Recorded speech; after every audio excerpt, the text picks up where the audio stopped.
Welcome to the wonderful world of Hungry Heath. Now today I'm hanging out with my other girl, Delilah. How you doing, baby?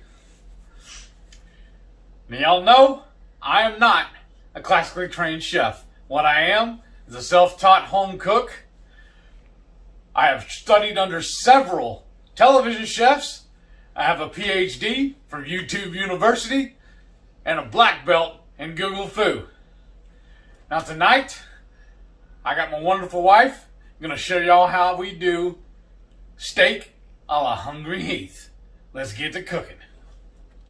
So for steak a la Hungry Heath, you will need 2 gorgeous ribeyes, 6 slices of chopped bacon. Now I do like them in big chunks so that then that way you're able to see it. And then some sliced mushrooms. This is 5 mushrooms, about medium size, medium small. Or you could do like half an 8-ounce container. And then 1 large fresh jalapeno sliced up. And let's get started. So to get started, you want your pan at about medium heat. And so you want to make sure it's coming up to a good heat before we put our steaks on there. And another good tip is we'd like to get our steaks to come to room temperature as close as possible. So I always take them out about 30 minutes to an hour before I'm ready to cook. And then a couple tablespoons of either a tallow or bacon grease. And it's because it's going to be a high heat, so you want a high heat fat. So if you aren't carnivore, you could use like coconut oil. So we're just going to put a couple teaspoons of bacon grease. And of course, even here, when we're glamping, right? Isn't that what you say, glamping? Yeah. Glorious camping. I'm going to save my bacon grease because that to me is liquid gold. So I'm going to put this in here, and you'll know when you're ready to really cook because all of that bacon grease will be nice and melted, and you'll be able to feel the heat off of the pan. So it should just take a couple more minutes here. My skillet is nice and hot. Hopefully it'll come through. You can see the smoke coming off. And when I put my hand over, it feels plenty warm. So I'm going to grab these sexy ribeyes. Whoops! I dropped that. Don't drop it. But you're going to put that in there, and you should start to hear it sizzle.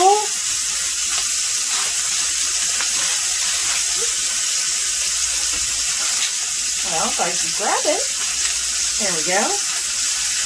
Oh, yeah. That's what we want. Now, these are rather thick.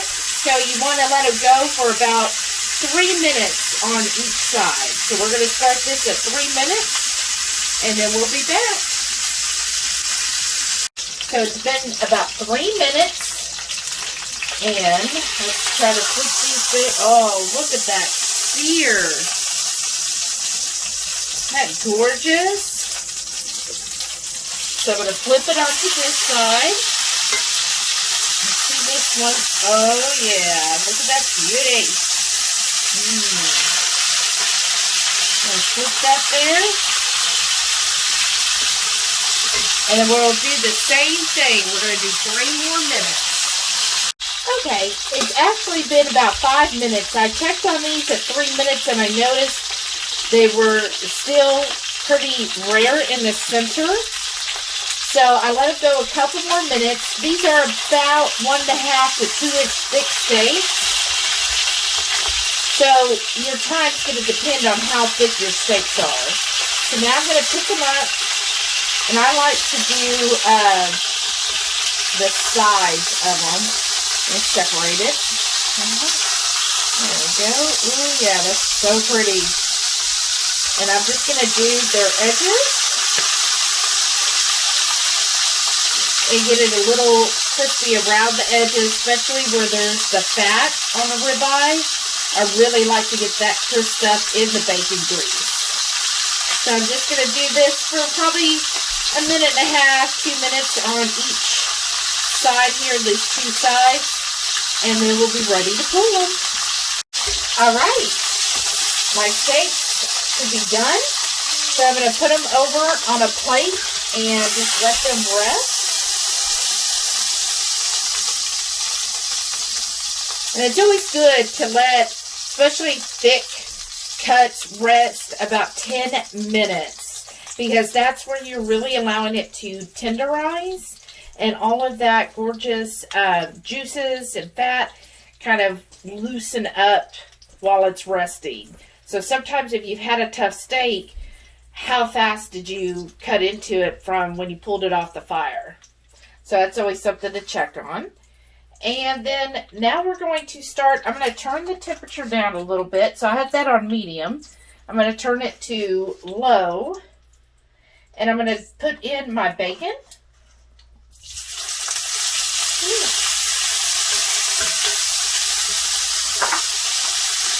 And I'm just going to get this bacon starting to saute.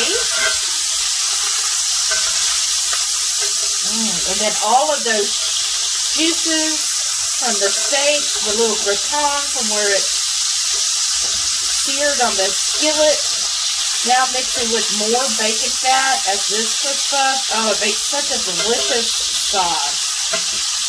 I'm going to do this for probably about a minute or two till it starts to soften up some, and then I'll start adding the rest.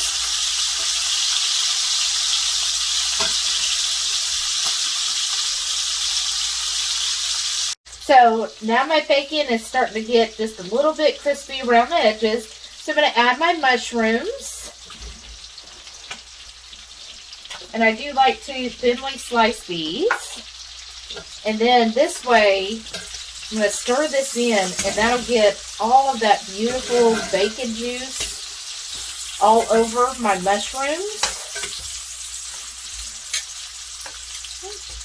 Some of my slices don't want to come apart. So I'm just going to keep stirring these all together to make sure I get all of them coated in the bacon fat. And they get that cooking down. Usually it takes about 3 to 4 minutes because I like my mushrooms real soft, and sometimes just about getting to the crispy part. And with all of this bacon grease, it'll definitely help kind of fry them up. It's already looking so good and smelling good. Okay, my mushrooms and bacon are about done, so I'm going to add the jalapenos last.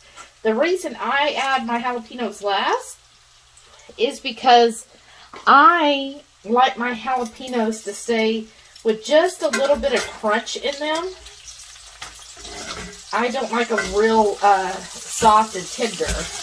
I like to keep them fresh, especially since we're using fresh.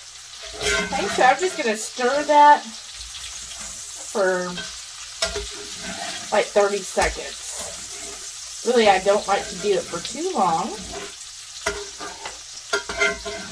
Oh, it smells so good, y'all. And what I like about this dish, you've got to me, bacon always goes so well with the steak. And then you get the mushrooms, which I love mushrooms. They have that nice meaty texture, good flavor, good look. And then the jalapenos definitely add a little bit of that spice that, of course, you know, Heath and I, we like to have that little bit of spice or kick on our plates. And then I'm going to pull my steaks out of the microwave. That's where I keep them warm because, you know, we got this little bitty kitchen. And so I'm going to show y'all what it looks like plated up. Okay, we've got this all done. Gonna reach and grab a glove. This is just a little hot for me. Look at that, y'all. That looked amazing.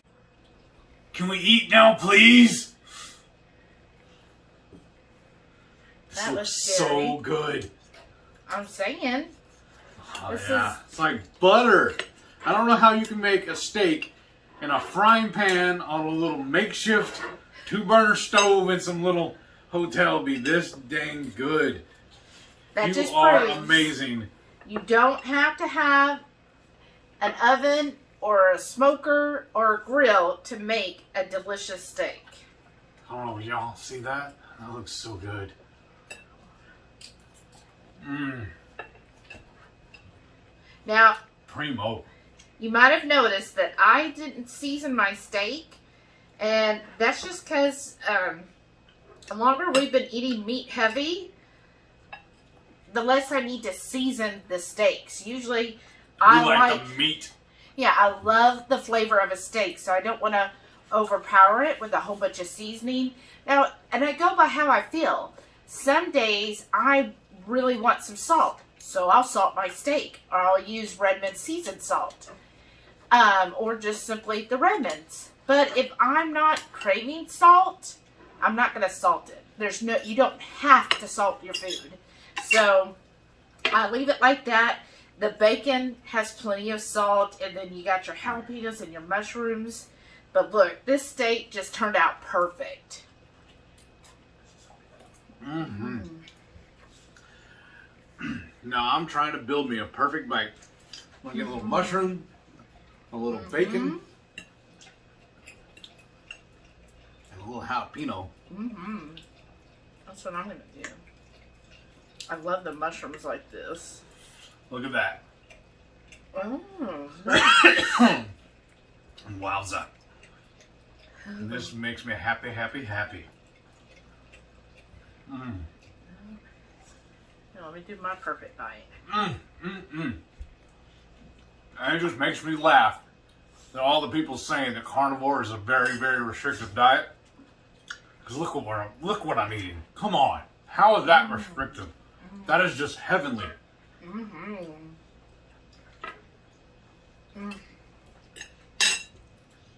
That bacon is so good. It is our own recipe, our own homemade bacon. So we were able to kind of make it a little thicker when we cut it. And I really like that because it really, it's like such a delicious little bite of bacon when it's a little thicker cut bacon versus the paper thin that sometimes you get like at Costco. Yeah, because last year for Christmas, she got me a meat slicer. I was like, well, now I have to make bacon all the time now, because if I don't, it's just a slap in the face to you for buying me that gift. Sometimes it's rough to be the king. Really? Look at this. Before I finish this steak off, I need to ask y'all to do me a favor. Go down and make sure you click that subscribe button. Smash that thumbs up. Yes. Be sure to share this with all your buddies. Now also, don't forget, every Friday night, me and the little missus here do the Friday night feast. We'll cook up something similar to this, sit down and enjoy it with all y'all, and just chew the fat with you. Thank y'all for watching, and I'll see y'all next time. Thanks, everybody. And make sure you tag us when you make steak a la HungryHeath.